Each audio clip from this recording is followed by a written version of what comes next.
You could be irritated by it. You could be irritated by the fact that women have to be the ones to gestate and lactate. You could be irritated by a lot of truths. But taking offense is a response that is rejection of reality. So men and women are different on height. They're different on muscle mass. They're different on where fat is deposited on our bodies, right? Our brains are also different.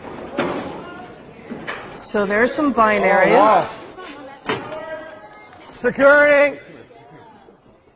This is what happens. Oh, did they shut off the volume? Can you hear?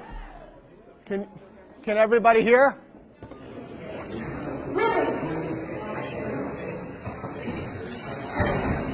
He's a piece of shit. That is not okay.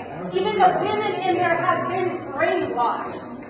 Should not listen to fascism.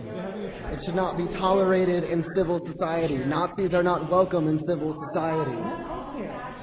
Fuck the police! Govern the people! All right, well, we're going to raise our voices. The conversation's going to go on.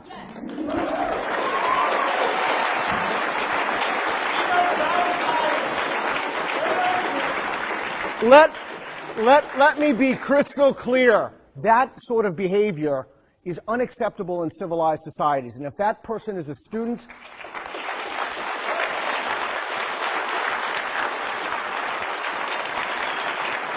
they should be given a warning, and if they do it again, they should be expelled from the university.